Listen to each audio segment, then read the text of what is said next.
Hey guys, welcome back to Real Talk with Carissa and Jason. Before you listen to this episode, go over to Instagram and please follow us at Carissa and Jason, and then hop straight over to YouTube and subscribe to us at Real Talk with Carissa and Jason. We appreciate your support and we hope you enjoy this episode. Okay. Hello everybody, welcome back to another episode of Real Talk with Carissa and Jason. What up, y'all? Today we have a very, very special guest, our first guest on the show. Honored, definitely honored to have this gentleman join us today. We met 7 years ago, and our relationship took 7 years ago. Wow. I know. I just told Peter 5 last night when he was sitting out there. Okay, 7. Yeah, 7 years. So and our relationship has blossomed into a brotherhood that is of no other in the last 3 or 4 years. Well, without further ado, I would introduce Shane Alvarez to the party. What up?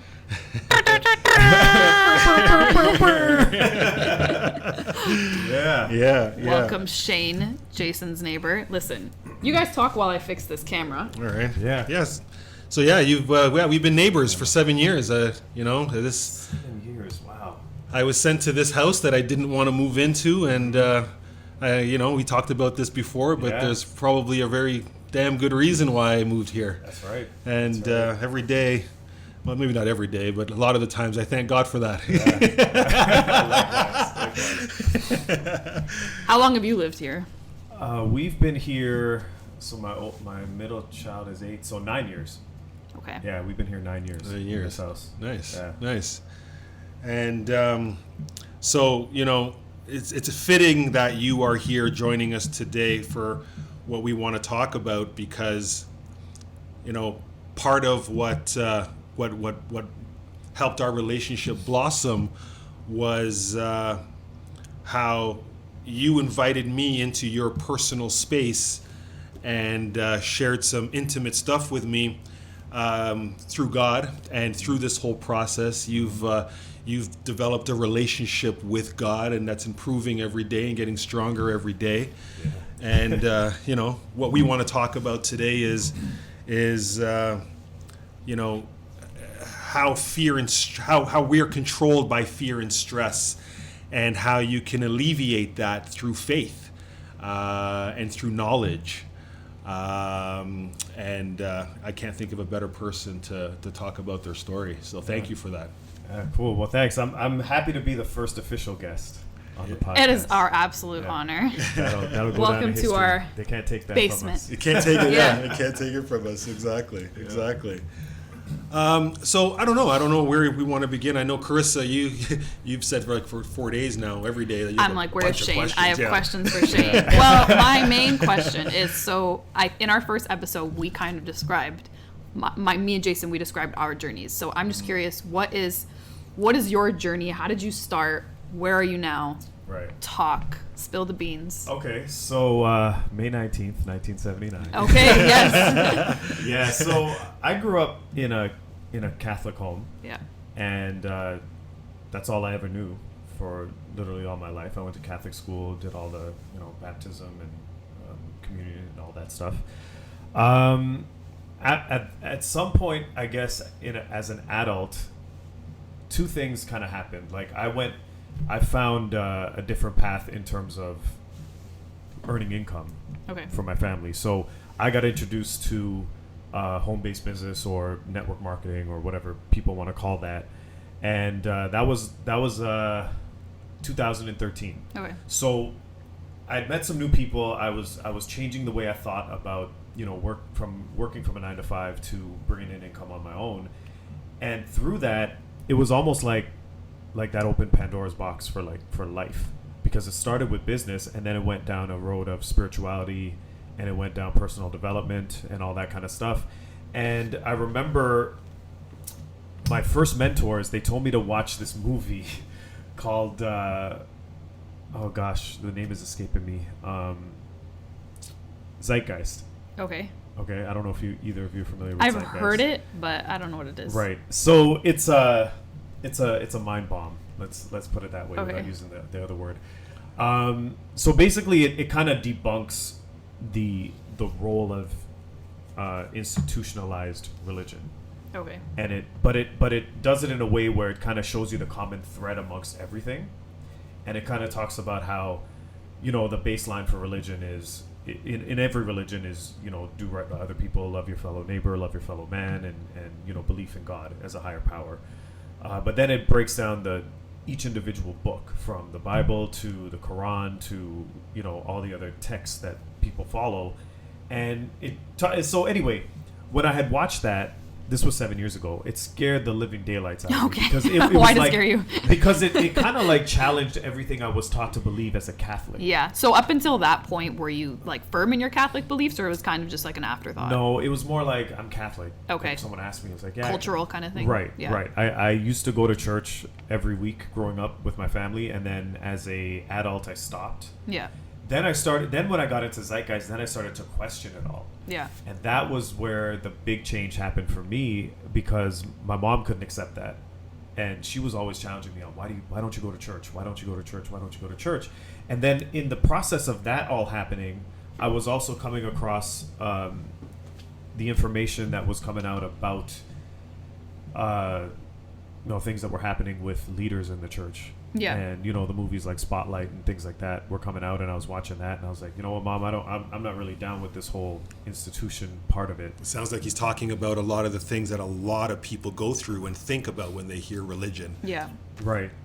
So I was questioning a lot of stuff. That was like the basis of what was happening in my 30s. And then I got to this point where I was just so wrapped in fear and anxiety, and that's where Jason came in, because that was what he was talking about that I shared with him. Mm-hmm. So I'm kind of like skimming over a little part of it, but through that whole questioning aspect of it, I don't know if I had lost my way or not. I never felt that I didn't believe in God as a creator and as a higher power, but I was more questioning the role of his, I guess, God's presence in my life. And how do I keep that connection? Because I had always thought, like, if you don't go to church, you're a bad person. Mm-hmm. So my struggle was there. Like, I didn't want to go to church at that time. I was questioning what people in the church were doing. And I remember when, so I'll get to the anxiety part after, but coming back to the church aspect of it, I started going back to church in January of last year. Okay. And I remember having a conversation with my mom, and I told you this outside, and she said, what's happening over there is none of your business. And at first, I took that the wrong way too, because I was like, what do you mean that's none of my business? She's like, that's God's business, right? And I think what she was trying to What's tell me, going on where? with the church, with like those movies like Spotlight and stuff like that. Okay. The pedophilia stuff, The popes and everything. right, Yeah. right, all that stuff. So I didn't understand at first what she meant by that's none of your business. That's God's business. And we had a couple conversations later, and then through this whole process with me and Jason, that's taken place over the last few months, I really got to understand. I think what she meant was, you're going to church for your relationship with God, and keep it at that now, and grow it and continue it and see where that takes you. And the whole reason for me going back to church was I wanted to set that baseline for my children, right? Because I got 3 kids, so I wanted to have some kind of belief system, some kind of foundation for them, so that whenever stuff gets like weary in their life, they know they can turn to God, or even not even let it get to that point. Just have this like strong faith, right? But then COVID hit, and obviously there was no more church and all of that, and that's when the real shift started to happen. That's when I really started to go deeper and deeper into a very, very personal relationship with God, where I realized that I'm not a bad person if I don't go to church. I can have a very strong relationship with God on a daily basis without having to do any sort of like cultural norms to justify that. Yeah. So what was it like figuring that out? Like, were there tears involved? Like, was there a lot of anxiety, like how you were mentioning you went through involved? Yeah. What was that process like? Yeah, so I had maybe four years ago or so, I was having some severe panic attacks and a lot of anxiety. And I remember going to a friend of mine who is an empath, and she was kind of feeling into my energy, and she's like, oh man, there's a lot of stuff there, and we uncovered a lot of, generational stuff that was affecting me. And that part there was a lot of fear there. Like, it was really scary to go through that. But I remember her telling me to just reposition it, because I used to say, or you hear a lot of people say, I suffer from anxiety, or I suffer from panic attacks. And she's like, you're not suffering from anything. This is a gift being given to you. This is your gift of growth. Oh. Where you can grow through this, and you're going to come out the other side a better person. So at that point, the only conversation me and her had was, do you believe in God? She said yes. I said yes. And that was it. We never talked any more about that. And we dealt with it from a very spiritual perspective of a lot of meditation, a lot of different breathing exercises, a lot of different stuff, holistic ways of healing my body instead of medications. So you worked on your physical. It was important for you to work on your physical at that point. Right. And so there was a point. Oops. Whoa. Knocked the whole mic down. So there was a point. I think we're good. We're good? Yep. We're good. There was a point where in that whole process where we were having these conversations about what's going on in the world and all that stuff. And I started to pay attention to some of the videos you were sending me, Stephen Furtick and a lot of other people, with the message of what's in the Bible. And that was another thing too. I was afraid of the Bible for the longest time. Okay, so I need more information. Yeah. Why were you afraid of the Bible? I was always afraid that, because I knew some people too, because my friend Sonia, who I'm talking about, who's an empath, she grew up Jehovah's Witness. Okay. And and that first mentor of mine actually as well in the business that I talked about, rewinding it back there, her name is Judy. She was also formerly a Jehovah's Witness. So as well. were you afraid that you were going to become a Jehovah's Witness? No, because they grew up that way, and they told me all the stuff they didn't like about it and why they left. And they were like, Jehovah's Witnesses are very well, and this could be totally wrong, so this is my thing to the camera. I might be wrong. It's okay. I'm okay being wrong. They would always tell me that it's in that particular faction of religion, it's very fear-based. It's very much like the world is going to end. You have to repent. Like, this is all going to happen. Like, bad. And, God is going to punish people for this and that and the other. I'd say that sounds familiar probably to a lot of religions that how I know them to be anyway. Right. Yeah, that's true. That's a fair point. Mm-hmm. So my fear was that I knew other people like that who would come and they'd be like thumping their Bible at me. Yeah. And be like, in this passage of this thing, it says we are all going to die on this date or whatever like that. So that stuff always made me fearful to open the book and read it, because I didn't want to find something that would rock your whole world. My whole world. And I was already going through it with the panic and the anxiety. Because Yeah. I can tell you this, like, for anybody who's never experienced a panic attack, it is not fun. Like, you literally feel like I felt like I was having a heart attack and I was going to die right there instantly on the spot. Okay, so this is I don't remember which episode I talked about it in, but I explained how I used to have panic attacks, Mm-hmm. and it was literally that exact same experience where you literally think I'm dying like the whole time. Mm-hmm. So what were those like? Was that for your you? rash thing? No, Oh, that okay. wasn't not when I had that rash. No, those were separate times. That's now become the infamous rash. Yeah. Yeah, my infamous foot rash, cranberry juice. Episode 3, people. Episode 3. Yeah. No, that was I think I did talk about it on an episode, but yeah, I used to suffer like from exactly what you're saying, like panic attacks where I would actually throw up. I fainted once. Mm-hmm. And I was convinced that during those hours, like I was dying. Yeah. I'm having a heart attack. Mm-hmm. I'm 25 years old and I'm going into cardiac arrest. Yeah. So like that was what was going through my head.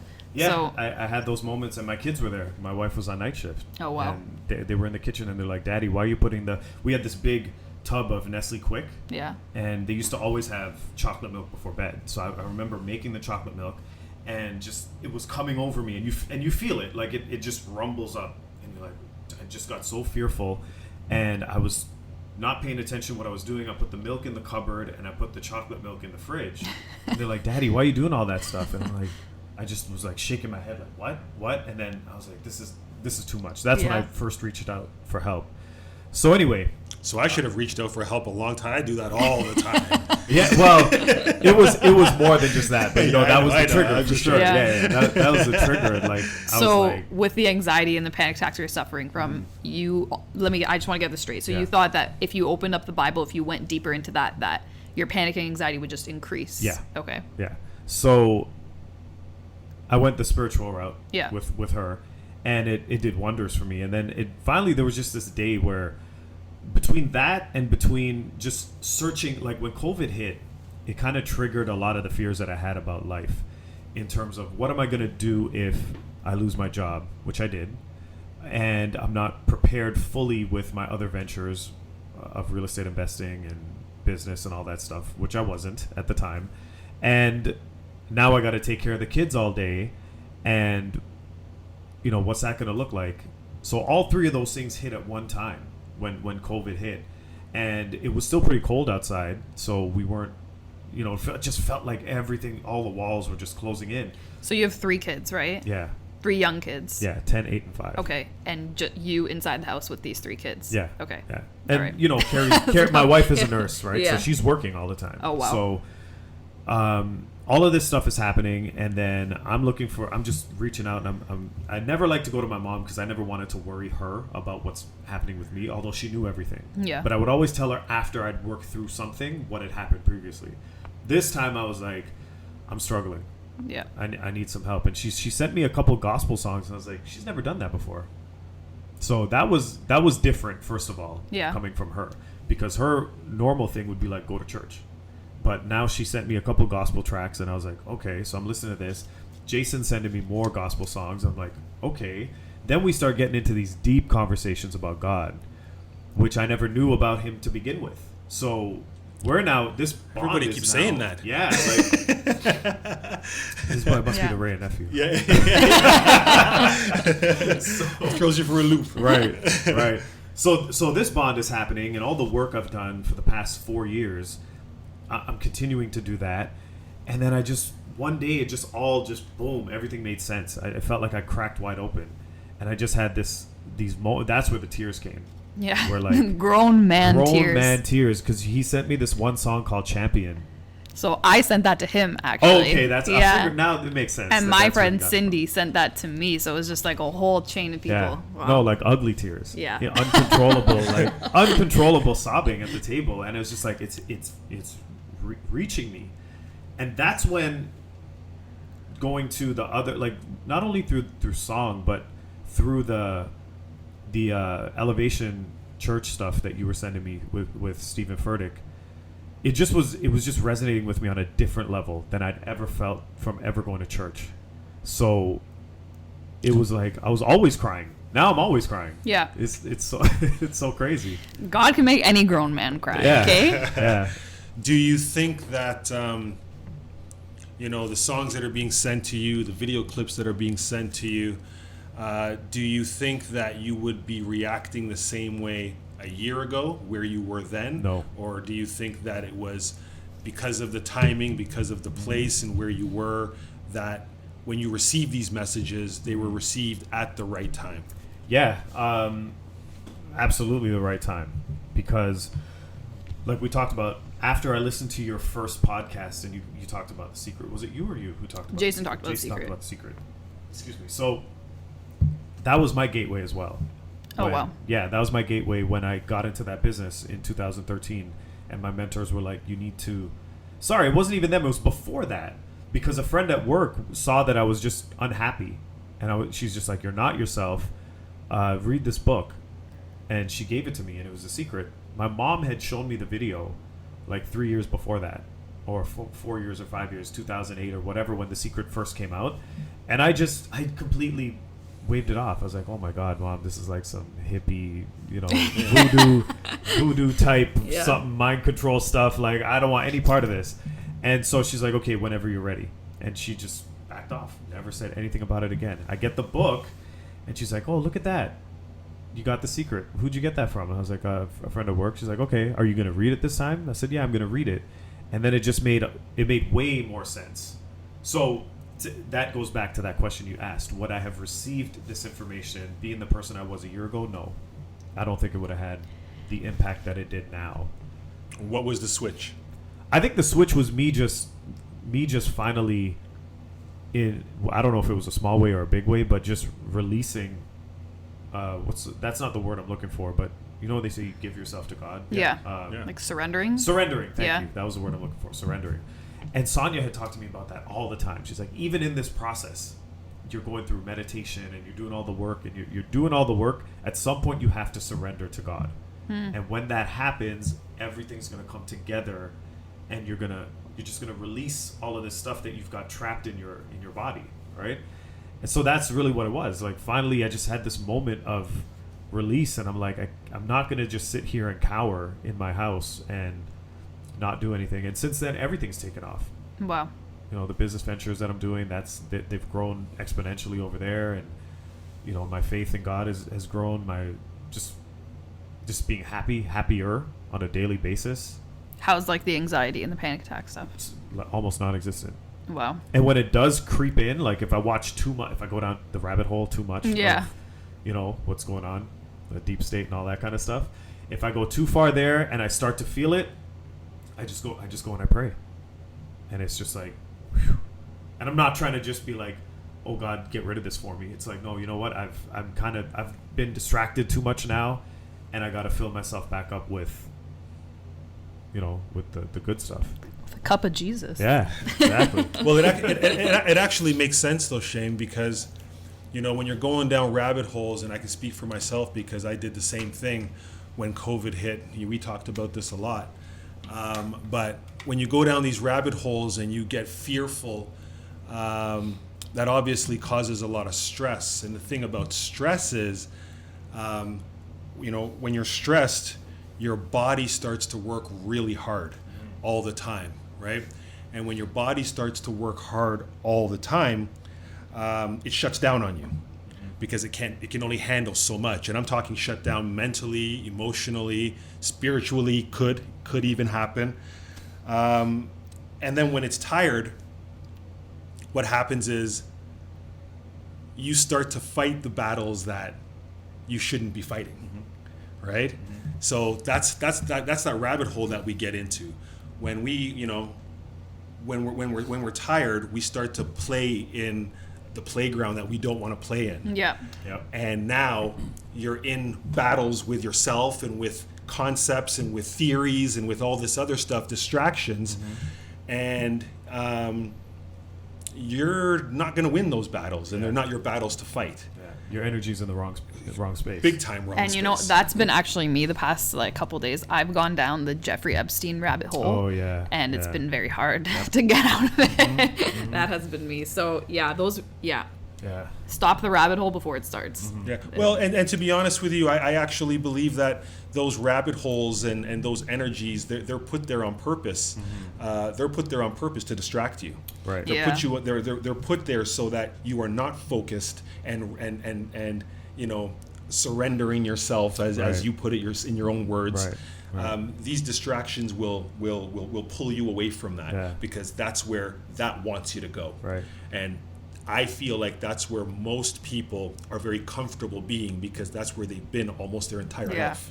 And it's funny, it goes back to a conversation we had outside, because now I feel I can articulate it better.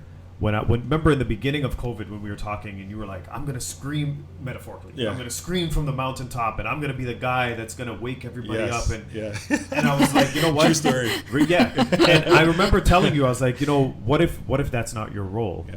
What if there are people out there to do that? Yes. And, God's going to call upon those people. So for me to worry about Epstein and all that stuff, as bad and as atrocious as all that stuff is, I believe my role would be just to raise my energy and put it in a good space, because that's what's going to change everything.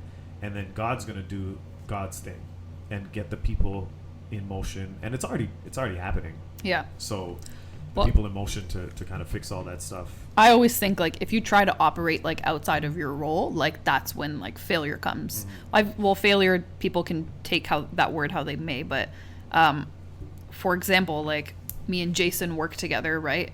And if I tried to do his job, I have no idea how to do it. And if I thought that I was this big girl that could go ahead and do it, I would fail because I'm not meant to do that. I don't have the experience, the knowledge, the placement, everything to do that. So imagine all these times, like Jason saying, I'm screamed from the mountaintops, I'm going to tell everybody that the media is evil and whatever else.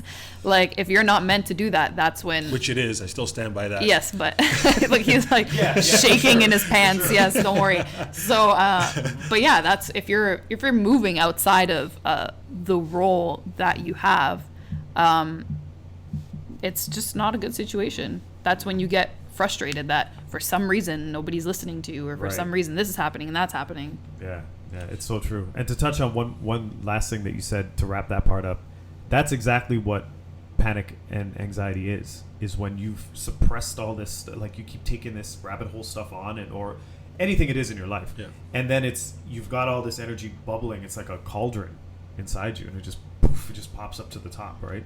You said something. It like before. Physically and mentally, like you literally throw up. Yeah. Like that's happened to me. Mm-hmm. So it's crazy how your body and your mind literally all explode at once. If you ever want to go down that route, I don't know if you guys have heard of Dr. Joe Dispenza. No. He's a great guy to check out in terms of how the mind body connection works. Just to keep it succinct, right? Yeah. Because I don't want to go too far off topic. That was a great person for me to. That was another source for myself, like a virtual mentor. Let me ask you a question. How did you used a phrase that I think a lot of people will be like, well, I don't even know what that means or how you do that. But you said that you surrendered. How did you do that? What did that look like? I don't know. The reason why I don't know is because I struggled for so long with. My personality type is, give me the instructions for how to do it, and I'm looking for the answer as well. So it was always difficult to surrender because there's never an answer when you do that. There's not like. God doesn't just... Yeah, it's never, okay, great job, Shane. So now I need you to go next door and blah, blah, blah. Yeah. Exactly. And here's what you're going to do, and here's how you're going to make that million, and here's how you're going to, do all the rest of that stuff. It's not like that, right? And that was a struggle with my own... That was my struggle. My personality was to surrender knowing that you're not getting that definite answer for life. You're not getting this tally sheet that says, okay, you're going to live till 97 and you're going to be completely healthy, and at this point watch out for that rock over there and watch out for for this. That's kind of how I lived my life. I always wanted those answers for everything, and I felt like that was just tiptoeing through life, and I wasn't getting where I wanted to go because I was too busy focused on the little tiny minutia. But to be clear though, I mean, I don't think I'm willing to be wrong on this, but I'm willing to be wrong on this. Do you hear how that sounds? Arrogant statement.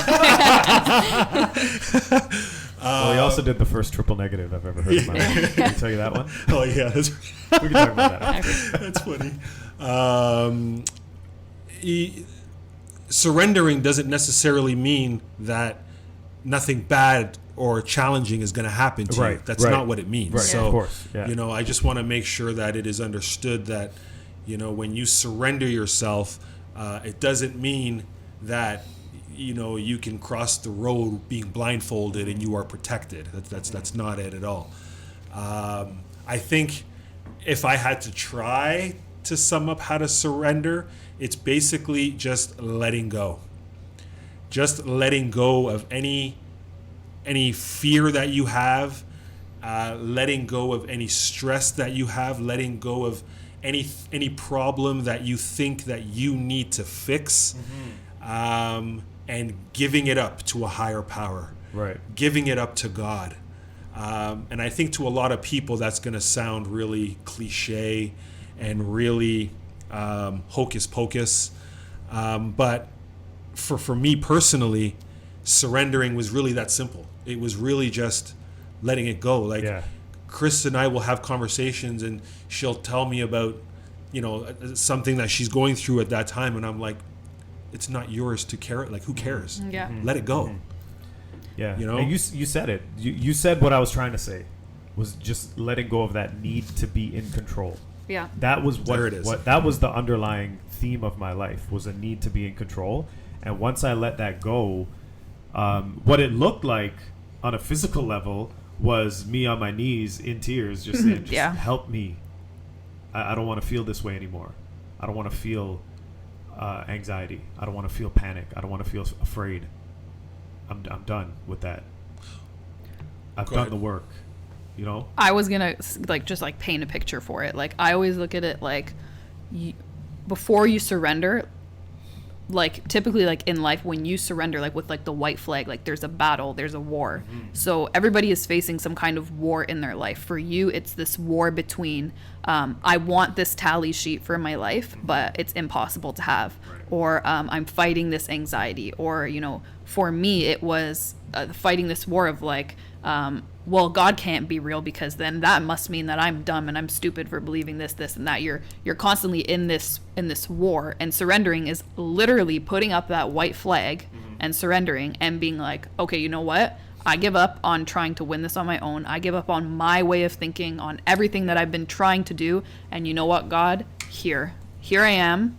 I don't know what to do. I don't know who I am, but clearly what I've been doing is not working. So the white flag goes up, and then all the man tears come, Yeah. and then your life changes forever. Yeah. I think we should have a counter on how many episodes that we do that we actually say, you know, what I was doing before wasn't working. So why don't I try something new? It seems to be the common thing that's coming up. Yeah. I think when we do our 150th episode, then We we'll can go count up all back the and we'll count tallies. up every time. Yeah, I'm pretty sure it'll be in there 149 times. Yeah. Well, okay, so I don't know if this is off topic, but I'm really curious about The Secret, because you're saying that the book The Secret opened up a lot for you and kind of really opened up your eyes. Right. But I'm just curious how you take that and you relate that to your relationship with God now, because when I looked into The Secret at first too, I'm just realizing now that it kind of opened my eyes too, just to the idea that there's kind of something bigger going on. But because if you look at it, really, it's kind of making yourself a god, right? Believing, oh, I can control this and I can control that. But I'm just curious how you relate that to your experience now. Right. I don't know if I have a clear answer on that, because there's still this part of me that wonders if the people who approach life from manifesting and the universe and that aspect of it, if they're different from the people who approach it from God, if that makes any sense. Yeah. And it's only because for the longest time I meshed the two, because when I was working with Sonia or talking with Judy or anybody like that in my life, they were like, you know, God, the universe, source, creator, and it was all one and the same thing for them. But I've also met people that are like, no, it's not one and the same. We are the universe. We are made from atoms and this and that, and we are God. And then I've heard the argument from the religious standpoint where it's like, no, this is not the way it is either. So for me, the answer for me was that I'm kind of somewhere in the middle, where manifesting and praying are the same thing to me, really, because you're putting your energy towards something, but you know you're not getting there alone. So that, I guess that might be the clearest way I can put it, Yeah. as how it makes sense in my brain. It might not make sense to someone listening to this, but No, that makes sense. I just think I believe the difference lies in what you said. You're manifesting or praying to something. Right. I think the difference is what that something is. right. Right. But I've yeah, heard I get the that. same people in my life who talk about the universe. Yeah. When they say the universe, I know from conversations with them that they mean God.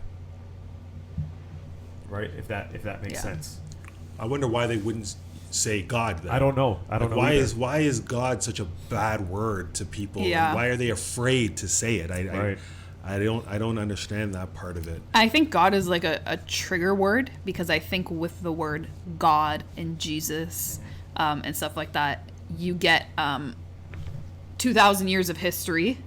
You get the pedophilia and with the popes. You Right, get fair enough. slavery. You get everything. So you're getting all the religion with it. So I get the fear. I was afraid for a long time too. And even we talked about in our first conversation, you believed in God, but you didn't use the word God because you're just like, I don't know if it'll create a block with people. And, you know, I don't like that it does, but it's funny my that term it's a bad actually, word. to Shane's point, was the universe. I would, from my early 20s, I always talked about the universe. Yeah. Not understanding that I actually meant God, or that I would later understand that I meant God, based on my processes. I mean,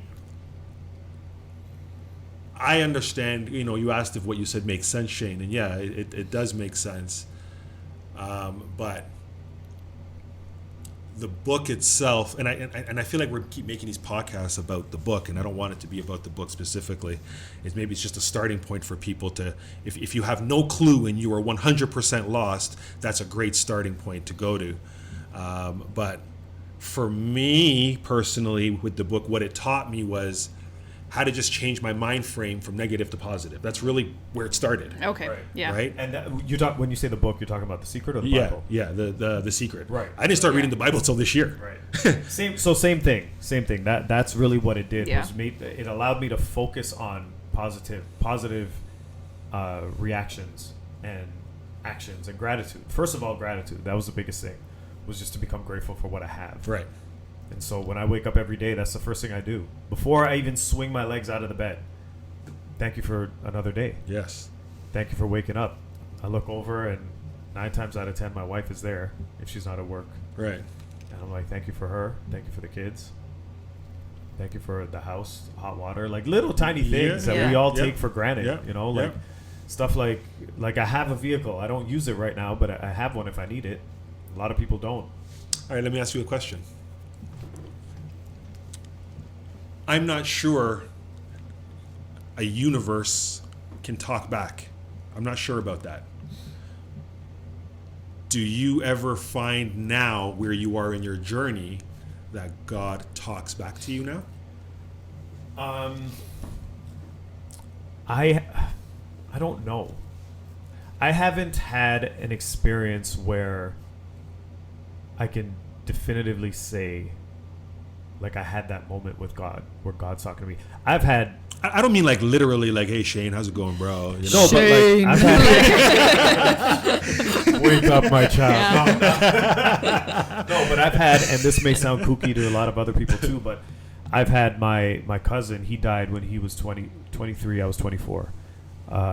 He died in a car crash. He's come to me in my dream, and he's given me clear messages that have come true. But I haven't had that where I could definitively say, oh, that was God. Maybe God was talking through my cousin that day to come into my dream and be like, just relax, bro. Like, you're going to get that goal you're setting out for. Because I was so stressed over, like, am I going to hit my goals financially so that I don't have to worry about money like that anymore? And he came one day and he's just like, yo, just relax. It's going to happen. But he's like, love your kids, love your wife, do all that stuff. So your cousin's saying this to you in a dream? In my dream, yeah. I mean, that sounds like God to me. Yeah. So now that we're having this conversation, yeah, that totally does sound like, you know, that was my cousin was the messenger, but God was the message was coming through God. Or maybe I said that the wrong way, but Yeah, you know what I mean? yeah. See, that's the thing, right? Is that I'm glad you answered it in the way that you did, because I think that's a common thing with a lot of people where, you know, they're like, well, God's never talked to me. I'm going through this, I'm going through that, and I've talked to God, and God hasn't talked to me back. But I'm willing to bet you that He has. I'm willing to bet my life on it, as a matter of fact, that He has. But people don't take it that it's God talking to them. Yeah. They take it as something else. They dismiss it. They try to think of another reason as to why that happened, and they never can just accept it to be like, maybe this is God talking to me. Yeah. I've seen it in reverse. That's 100% sure as I look back. So I don't have that moment where I'm like, yeah, Jay, I woke up today and you know, he spoke to me last night. I don't have that, but I can tell you how we met, how we got into this house, and how you ended up being our neighbors. Those are all signs and messages from God that I can look back on and say, oh yes, now I see it. But it wasn't like a momentary thing. Where it's like, that's fair. right That's now. fair. Because we wanted this house, right? Like we wanted the model home when they were first coming up, and we couldn't get it because we couldn't sell our first house. And I was all distraught. And I was like, damn. And I'd read The Secret by that point. And sorry, I hadn't read it by that point. And I was all distraught. I'm like, dang, we're never gonna get this house. And this was the dream layout that I wanted, the perfect house. Da da da da. Went back there, and then Carrie's friend called her up, and he's like, is your husband open to pre-owned? And at the time I wasn't, but I was like, yeah, okay, whatever, I'll go see. Short story, it was a friend of hers who was selling this house. He let us in before they put it up on the market. We ended up going back home. He said, if you want this house, I'll make sure my sister, who's the realtor, right? All these things are lining up. My sister's the realtor. I'll make sure that she looks for your file, pulls it, and you guys get the house. Just make us a decent offer. I said, okay. Went back home. We sold our house, that same house that couldn't sell over like 7-8 months. We sold it in 2 days. Okay. Got the whole thing painted top to bottom. Like all my cousins came over. We had a 24-hour binge paint night. We painted the whole house. We got it staged literally from a Friday, and the Monday we sold it. And then we bought this house on the Tuesday. And that whole time we were there, to go back to the other part about you, was we had neighbors that would like kick in the garage, those little windows on top of the garage. They were all kicked in because their kids were playing soccer out there, and they were denting up my car, playing basketball. They never cut their grass. It's a bad scene. Yeah, none of that stuff. And another neighbor had come in and out, and I'm like, you know what? We need to have good neighbors. So I'm going to double down on that. I don't want to spend too much time on this subject, but that it's ironic that you wanted to be in this neighborhood, in this house. When we moved, we didn't want to move here, but we moved here so that RJ can go to Pickering High School. We wanted him to go to that school, so we had to move to the zone. This was the second house that we saw, and we saw 40 houses that weekend. 40. We put an offer in on this house. There was multiple offers on it, and we put the offer in, and we went back home, and to be honest with you, we forgot we put the offer in on the house because I didn't care. Like, I just didn't care. I wasn't into it. But we were like, if I could see myself living here, so we put the offer in. The guy comes back, can you increase your offer? You're almost there. I'm like, nah, we're good. Just that's the offer. He came back 4 times. We're like, no, we're good. Came back. He goes, you get the house. And I look at Lindsay. Lindsay's in the kitchen. I call Lindsay. I go, we just bought a house that we forgot we put an offer in. Yeah. So anyway, we ended up moving here now. Mm-hmm. And just so people understand this, this isn't just your an average neighbor relationship. No.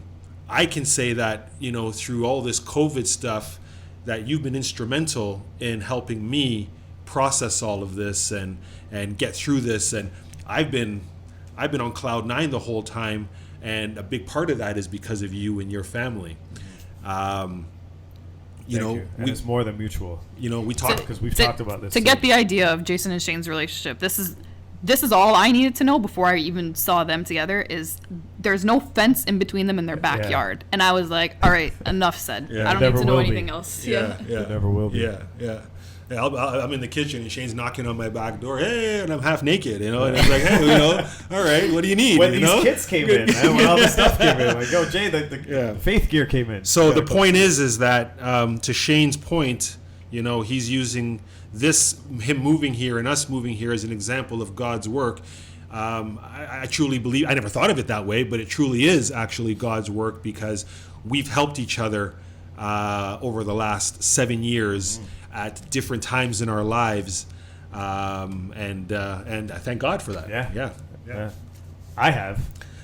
I have thank God for you many times, because I wouldn't have made it through those first couple of weeks of COVID if it weren't for the conversations we had out in the backyard. Amen. Yeah. Amen. Wow. So to reel that back in, that is something that you look back on and you see God's hand in it, and absolutely you see how He moved things around to prepare exactly where you need to be and what you needed to do. Right. And that ties back into The Secret, because that's a big part of what they talk about in that book, is that you may want to manifest something instantly, but and they always say the universe is going to move things around as they need to be moved to get you to where you want to go. You just said the same thing, and you said God. So that's why I find difficulty in the differentiation between the two. And I guess that just remains to be seen as to how that plays out and how I find more information on it. Yeah. Well, I think my personal opinion, and kind of like what Jason was saying, was that the universe, is there a direct relationship, right?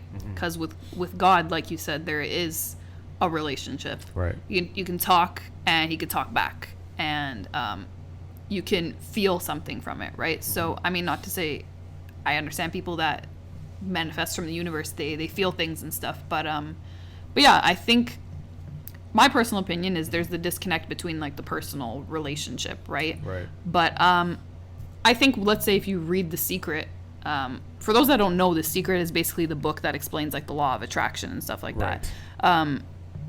You could replace the word universe like with God. They're just pretty much talking about God, but just calling it the universe, just a different name. That's just how I see it. Yeah, that's a good point. That's a great point. And so where you are in your journey now, Shane, would you say it's a 360, a 180? Like not a 360. Okay. Because, like I said, I'd always believed in God first. The questions that came up were about the stories in the Bible, the truth and validity of that, and then the role of the church and all that kind of stuff. Those were where my questions came in along the way. But the baseline of there is a creator, as opposed to like we're here by accident, the Big Bang Theory and all that kind of stuff that some people say to me, and I just I don't understand it at all. Yeah. Well, like they don't understand what we're saying. Exactly. Right? So I leave space for them to just be who they are, and know that I don't know where they're coming from, and they don't know where I'm coming from. But what was I saying now?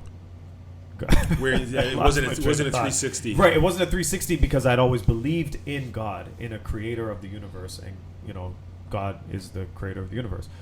So maybe it's more of a 180 in terms of where I feel I'm at now, because it's like instantaneous. If I feel the need to just feel God's presence, there's so many things I can do, or just close my eyes or whatever, and I feel it right away. Is there anything that you would like to accelerate or improve on in terms of building the relationship? Is there anything that you say to yourself, I want to learn how to do this, or I should start doing that, or I should do this more often, or I should do this less often? Anything like that? I don't know right now, but where I'd love to be is to be at a space where I'm just 100% all the time deep in faith, where I can, like, no one's going to even move me with some of the things they say. Because sometimes I'll get into these conversations and it will, like, for example, that podcast you sent me last night where they were talking about just that, the difference between, and they called them something, people who believe in the universe, they called them, they had a term for them. They say like New Age? Is that what they would say? No, not New Age. It was something else. I can't remember it in the moment, but we'll figure it out and talk about it later. But they had a differentiation between the two. And because I know people on both sides of it and I feel they're saying the same thing, a lot of questions come up in my head. And for me, I'd love that to be less questioning in terms of, like, more for understanding and less for, like, am I doing the right thing? Because that's sometimes where I find myself. Am I doing the right thing? Which goes back to the control thing. Yeah. So that's the part that I'd love to just really deepen myself in. When you say doing the right thing, do you mean doing the right thing according to, say, other Christians, or doing the right thing according to other people who have a strong faith, or is it doing the right thing in your heart? Yeah, I think it's more in my heart. A little bit is in my heart. A little bit of it is, that thing when you're in school and they train you to not blurt out, like, you're afraid to almost ask the question because you're afraid to be wrong. Yeah. So it's that whole fear of being wrong. Like, what if what I'm doing is the wrong thing? And that's like a 1% thing in my brain. It's not like, it's not a 50-50 thing or something like that. But it's more like, I don't want to have that even 1% doubt, where I can look at someone who's telling me, that God is not real. Like, who created God if God's God, right? Like, I've had those conversations, and I'm like, I'll just back out of it instead of saying that, no, this is my belief. And not in a fighing type of way, but just being strong enough to just stand there. Yeah. Standing firm in what you believe in. Yeah. This is what I believe in, but I'm just not going to cower away from the conversation. And it happens to me sometimes like that in business too, or in real estate or whatever. Like, I'll feel like I don't have 100% of the knowledge I need to have that conversation, where I would just like to have that faith to say, no, I'm going to have this conversation, which is pretty much what this whole experience here with you guys has been about. Just speaking my truth and well, now the whole world is going to know. Right. Yeah. I'll before we wrap things up, if you like, I can share with you my process on how I dealt with that and how I currently deal with that, because I'm in it, and I'm in it for life, and nobody can convince me otherwise. But I still go through moments of, am I doing this correctly? Right. Because listen, I have people in my left ear telling me that I'm not doing it properly. I have people in my right ear saying that, your heart is in the right place and your head is in the right place, but you're doing it incorrectly. And both people in my right and my left ears are, they are strong people of faith. Mm-hmm. So it makes me question, am I actually doing it right or wrong? So this is what I do. All I do is I pray. And I talk to God about it. And I ask him to show me where I need to learn, where I need to be corrected. I ask him to put people around me to tell me, and, give me confirmation that, what I need to change, or if I'm on the right path. Mm-hmm. And I have this conversation every time that I get into this headspace, which is probably like once every couple of months. And the funny thing is that he answers me every single time. Mm-hmm. And whether it be through a scripture that was sent to me from the very people who are telling me I'm doing it wrong, by the way, right. But the way they're interpreting that scripture is one way. The way that it is clear as day to me is confirming exactly what it is that I believe. Right. So what I'm going to suggest to you is, pray on that. Mm-hmm. Talk to him. Ask him. Mm-hmm. If you ask him and you are genuinely open to receiving the information, he'll tell you. He'll talk to you back. Mm-hmm. And the next time you and I have a conversation about, has God ever answered you, I'm willing to bet $1,000 that your answer is going to be yes. Right. And now I know my question that I'm going to ask, because the question I was always struggling with is now, during this transition of me really finding my faith in what are they even called, like Elevation Church and stuff? What kind of denomination is that? They're called non-denominational churches. Okay, so something like that. Yeah. That would be my question now, is having grown up Catholic all my life. That's one of the things, like, am I doing it right? That's one of the questions that's currently in my head. Like, ask him. This way of church, quiet, somber, that type of thing, versus this. And it's not the message. It's more like, I've always wondered, like, it seems like in the non-denominational churches, it seems like there's no preset way of preaching. They just preach based on the moment, what's going on in life right now, and then they search through scripture, and they kind of give the word that way. Whereas, like, in a Catholic church, you were Catholic, right? Is that what you said? So in Catholic, it's like there's a structure to the whole thing. Like, in January, you're going to hear this part of the scripture, and in February, you're going to hear this, and in March, you're going to hear that. So that's my current question. Stand up, kneel down. Right. Less about the stand up, kneel down, but more like the order of things. Yeah. Me and you need to have like a 3-hour-long conversation. Yeah, we do. I'm glad we had this podcast, because now that opens up a new channel, a new person for me to talk to. For real. Well, I want to thank you for coming over and joining us today, Shane. I really appreciate that, and getting your story out there. I hope that somebody gets something out of it. Mm-hmm. If one person gets something out of this, then we've done our job. Yeah. So thank you very much for that. I appreciate you guys having me, especially being the first guest. It's a great honor for us that we even have a guest. So thank you, Shane. Yes. Listen, guys, please let us know if you want to hear Shane again and hear more of his story. Let us know in the comments everywhere, because I think he's going to be a guest again pretty soon. I'm down. Yeah. Anytime. So thank you, guys. Thanks, guys. Peace. We'll see you. Guys, thank you for listening to another episode of Real Talk with Carissa and Jason. Listen, if you know someone that can benefit from this episode, we are asking you to please send it over to them. We would love for them to hear it. Also, don't forget to follow us on Instagram at Carissa and Jason, and over on YouTube at Real Talk with Carissa and Jason.